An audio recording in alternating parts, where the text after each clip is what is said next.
In this video, we are going to see about cellular mobile communication, under which we are going to see about the cellular concept and frequency reuse. I am Dr. Percy J. Setra, Assistant Professor, Department of EC, Bharat Institute of Higher Education and Research. I'll be speaking on cellular concept and frequency reuse. Have you ever wondered how, when we type a number and dial a number over a phone, how does the mobile phone work? And have you ever thought of it? And do you ever think that how these mobile phones work and what happens when we make a call from one place to another? Consider we are making a person is making a call from Delhi to a person at south of Tamil Nadu. So what happens when this call is being made? Practically, each city is divided into smaller area which are called cell. So the basic geographical unit of a cellular communication system are these cells. So these cells must be symmetrical in shape. Since this entire part of the world is being connected by this mobile phone, so we have to symmetrically separate each of the city in this area by means of a symmetrical unit which are called as cells. So the shape of the cells. When coming to the shape of the cells, since we have to cover the entire geographical area, there should be a symmetricity in the shape of the cells being used. So when we are talking about the symmetricity, when we come to this geometrical shape of circular, when we come to this circular shape, we could face a problem like the area between the cells which are not covered by this base station. So these red color portion which are shown in the figure are not covered by the base station.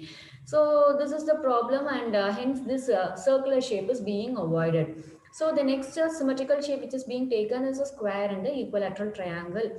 So these shapes are also symmetrical in shapes, but when we compare the square and equilateral triangle with the hexagon, the area of the hexagon is found to be greater than that of the square and equilateral triangle. Hence, hexagonal shape is being used, and this asymmetrical cells are being used to represent the geographical area of the world. So the shape of the cells. Theoretically, we could say like for analytical purposes, hexagonal shell is preferred over other shapes on paper due to the following reasons. So these hexagonal layout requires fewer cells to cover a given area. Hence, it envisages fewer base station and minimum capital investment. So the other geometrical shapes cannot effectively do this. For example, if we take a circular shaped cells, there will be also problem of overlapping of the cells. Also, for a given area among square, triangle and hexagonal shape, the area of hexagonal and radius of the hexagonal will be maximum, and hence which is needed for the weaker mobiles. So we have seen about cells, and other thing we have to see is that grouping of cells. Cluster. Cluster is a term, as a name defines, it could be defined as grouping. So the group of the cell is called as cluster. So the size of the cluster is not fixed, and it depends upon the requirements of the area. Depending on the requirement, the size of the cluster can be increased or decreased.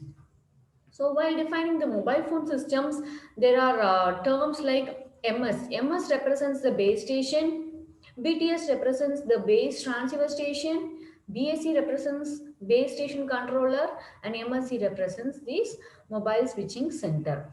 So when a person in a particular city or a geographical area makes a call, first of all his call is being transmitted to BTS, which means base transceiver station. So from where the call is being connected to the base station controller. So the base station controller will be having a control of different base transceiver station. So these base station controller signals are being passed through the mobile switching center. Okay, we'll describe like suppose a person from this city is making a call, and this call is being transferred to the base transceiver station. He receives the signal. Since this mobile phone is situated near this BTS, this BTS is getting a signal from this mobile phone. So this signal is being transmitted to the base station controller. So this base station controller sends the signal to the mobile switching center which is being connected. So this mobile switching controller has a control of many base station controller. So this mobile station controller which is located in the area 1 is now taking the job of transmitting the signal from this MS1 to the person where from where a person is making a call. For example, is making a call from city 2. So the mobile switching center which is present in this city 2 is receiving a signal from a mobile station center from switching center from the city 1. So this switching centers present in the city 2 is now transmits the signal to the base station controller. Again, the reverse process takes place. From this base station controller, the signal is being transmitted to BTS, base transceiver station, and the base transceiver station, which is located near the person to whom the call is made, and it will transmit the signal to the mobile station. This is how the mobile phone system works. So this BSC, that is the base station controller, it controls working of all the base station that is being connected to it. And MSCs, they are the master control of the entire system. So the master controller system are different for the different areas.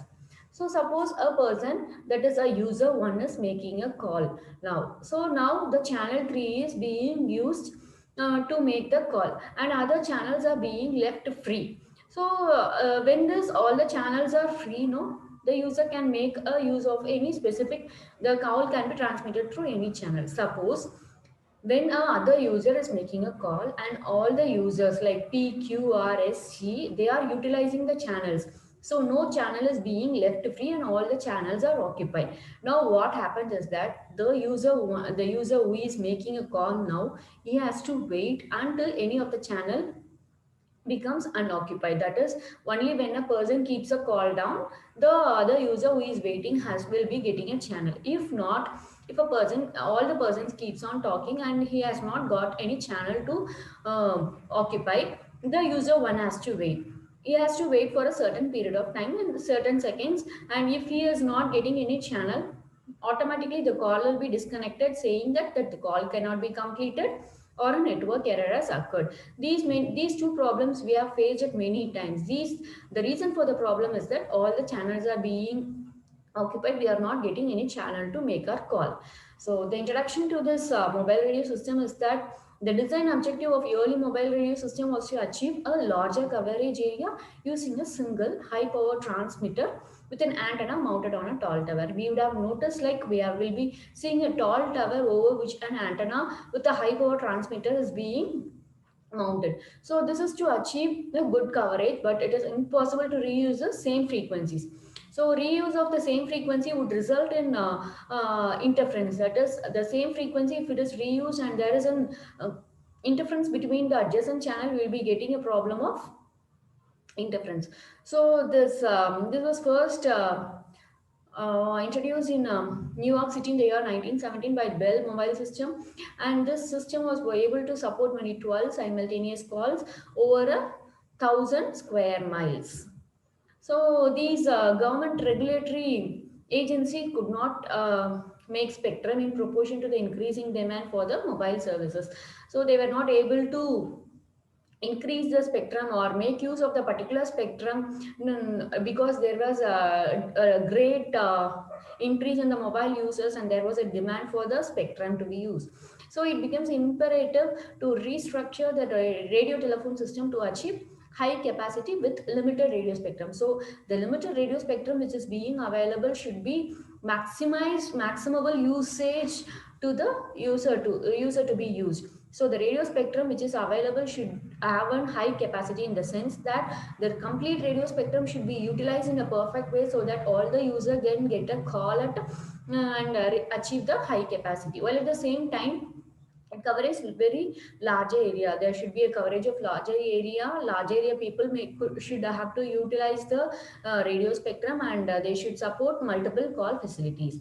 So the cellular concept, the major breakthrough in solving the problem of spectral congestion, that is, the complete spectrum is getting congested by number of the calls being made, and the major breakthrough is to solve the problem of spectral congestion and user capacity. It offered very high capacity in limited spectral allocation without any major technical changes.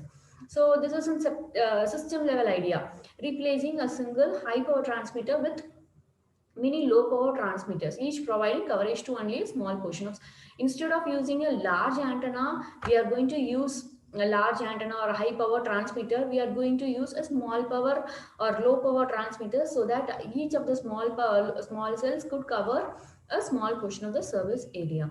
In a cellular network, the total area is divided into smaller area called cells. So this is a particular cell, and every of the hexagonal structure defines a cell. So each cell can cover a limited number of mobile subscriber within its boundary. So if a person is traveling within this cell in a geographical area, this person who is traveling inside would be able to get support from this cell. So each cell can have a base station. So each cell will be having a base station and a number of RF channel, radio frequency channels. So this particular person is traveling in this area will be getting the support of this base station and the radio frequency channels. So the total number of available frequencies. So the totally how many frequencies are there? It will be divided into 7 parts. So here we are having, this is a cluster. We will define it as a cluster. In this cluster, you could see that there are 7 cells. So the total available frequency is now divided into 7 parts. So each part, for example, this a part is given to this particular cell. 7 of one part is being given to this. For it, in the same way, each of these cell is allocated a part of frequency. So in each part, there will be a number of radio channels and allocated, which are allocated to the cell site. So in a group of 7 cell, available frequency spectrum is completely consumed. So the frequency spectrum is completely consumed, and in the same way, it is divided. It's all divided and allocated to each of the 7 cells. So the same set of frequencies which are being used in this cluster can be used somewhere away from this same group of frequencies. So it should be used at a certain distance should be there between the same frequencies utilizing clusters. So the group of the cells where the available frequency spectrum is completely consumed. For example, here the frequency spectrum is completely consumed and hence it is defined as a cluster of cells. Two cells having the same number in adjacent cluster. For example, here we'll define our cell A, and if this is also utilizing the same spectrum of frequency, that is A. Here also cell A is represented, here also A is represented, means there will be a problem of these two cells will now be defined as a co-channel because they are sharing the same set of frequencies. So the distance between these two cells has to be sufficient so as to keep the co-channel interference as low as possible. So if you are using the same frequencies in the adjacent cells, there will be problem like interference, and there will be a crosstalk problem would be occurring if you are using the adjacent cells are using the same set of frequency. So the distance between the cells using the same frequency should be sufficient to keep the co-channel interference. So that is why they are saying like the distance between the cells using the same frequency should be kept distant so as to avoid the problem of co-channel interference. Hence, cellular systems are limited by co-channel interference. So when defining or designing a structure of a cell, they will be design it in a way that same cells sharing the same set of frequencies are kept apart, so as to limit the problem of co-channel interference. So each base station is allocated a portion of total number of channels available to the entire system. As we said before, the frequency is being allocated now. As radio frequency is being allocated, the number of channel is also allocated. Portion of the total number of channels will be given to each of these base station located in a cell. And nearby base stations are assigned. For example, the cell 2 and cell 6, they will be assigned different group of channels so that the available channels are all the available channels are assigned to relatively small number of neighboring base station. So these cell 2 and cell 6 will be having different group of channels.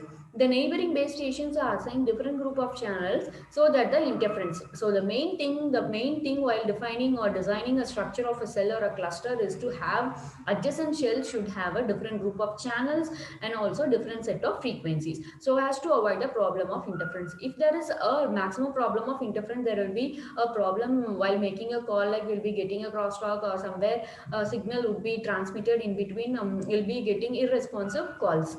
So systematically spacing the base station and the co-channel group throughout the market and available distribution of the available channel throughout the geographical region may be necessary. And this if you are placing a same set of frequencies as at a far distance, it is like we are making a frequency reuse. That is the same set of frequency being used is being used somewhere apart, and this could relate in frequency reuse.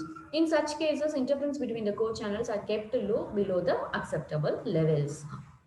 So it is the interference. It is a major limiting factor for in the performance of the cellular radio system. The source of the interference may be the another call, another mobile in the same cell. In the same cell, when another mobile is there, there will be two persons will be getting an interference or a call in a progress in the neighboring cell, other base station operating the same frequency band, or any non-cellular systems which advently leaks energy into the cellular frequency band.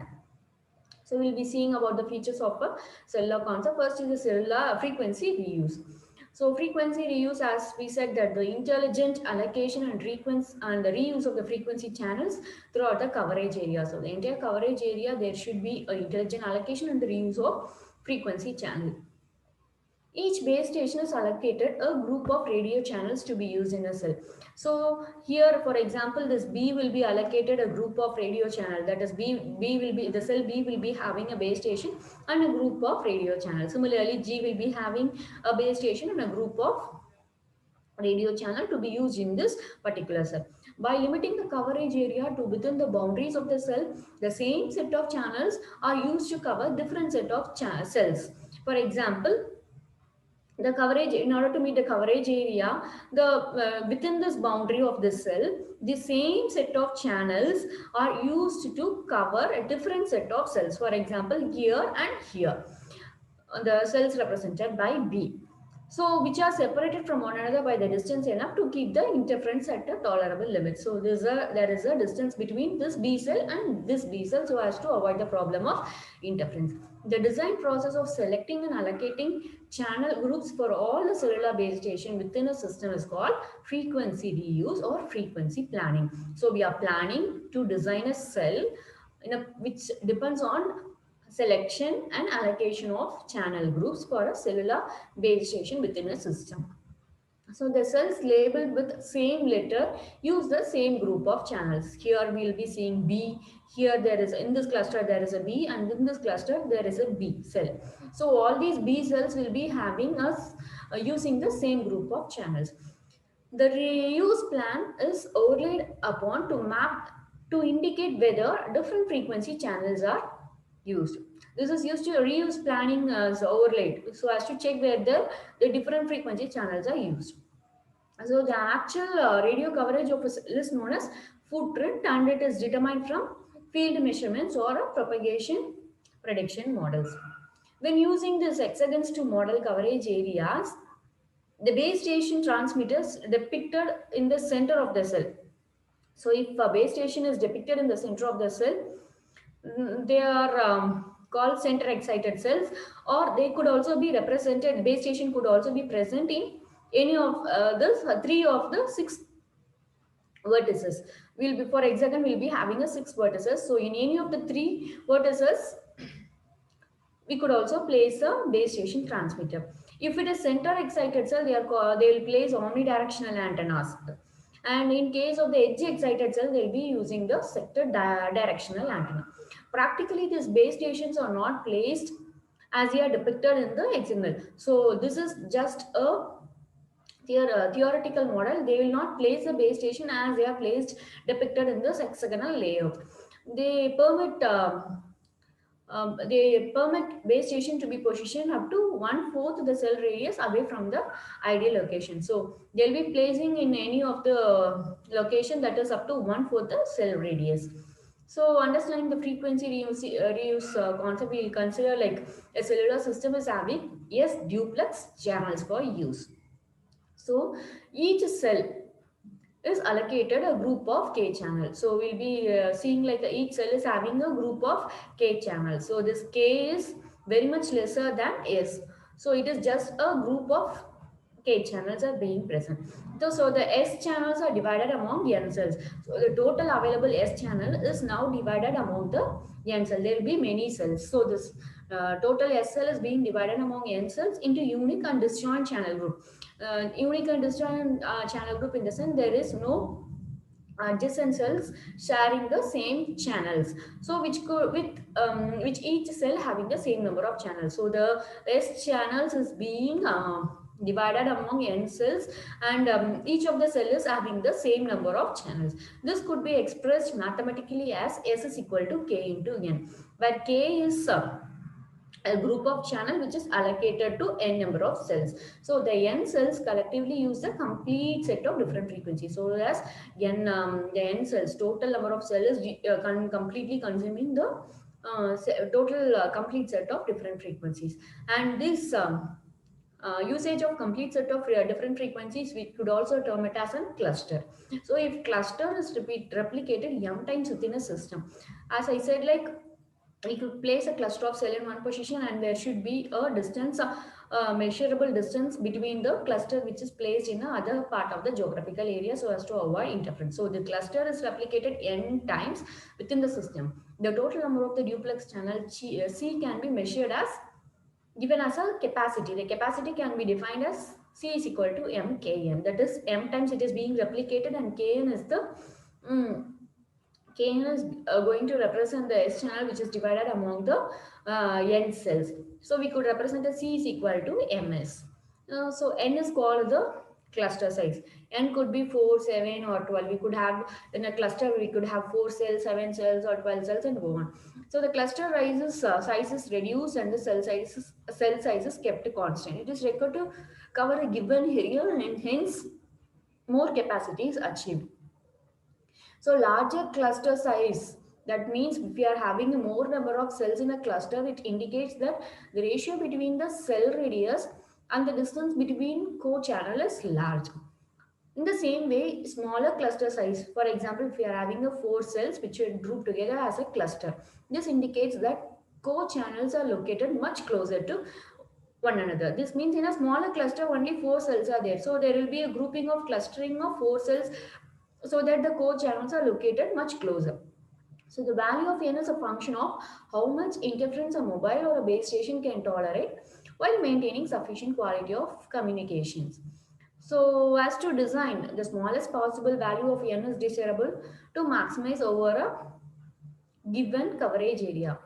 So frequency reuse factor is given by 1 by n. Since each cell in a cluster is assigned to only 1 by n of the available channels in the system.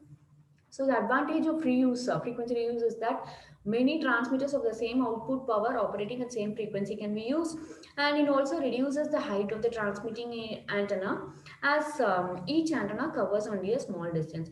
Without using frequency reuse, we'll be having a larger antenna, and this larger antenna, however, it could not cover a larger distance. At the same time, while reducing the height of the antenna, it could also able to this a smaller sized reduced antenna height antenna could cover only a smaller distance. So the disadvantage is that the system is not properly designed. It would lead to co-channel interference problem. Co-channel interference is a phenomena in which two frequency signals of adjacent channels interfere with one another. So the next concept we are going to see is a handoff. Handoff is a problem. Handoff is a strategy in which consider a person which is traveling from one city to another city. Sometimes we'll be receiving while traveling or in motion, we'll be seeing like we'll be getting a higher power signal and the signal strength of a person. As we move on, at certain portion we'll be getting only a signal strength of very low. This is due to the fact that a person is traveling away from a tower, that is a antenna. And as we keep on moving, suddenly we'll be getting a increased signal level, which will be at its normal level. This is due to the fact a person who is in a traveling from area A will be receiving maximum of power from the antenna, which is located in area A, and the signal strength would be high. As it keeps on moving, the antenna A, which had a strong control over the device, at the boundary between the area A and and area B at the boundary, the hold of the antenna A would be becoming lower. Now the antenna which is present in area B will be taking hold on the device of person traveling. So that is why for a certain period of time we'll be getting a limited power signal in the signal strength, and later we'll be getting an increased signal level in the signal strength. This is due to the fact that the person from has moved to area B, and the antenna which is present in the area B had taken hold of the device. So the we'll technically see about this handoff strategy when a mobile moves in a different cell with, while the conversation is in progress. That is, a person is in call and he is moving from a different place to moving into a different cell. So now what happens is that the mobile station controller automatically transfers the call to the new channel belonging to a new base station. So he has now moved to a new different cell which is having a new channel, and it is belonging to a new base station. This handoff operation not only involves identifying a new base station, but it also requires the voice and the control signal be allocated to channels associated with the new base station.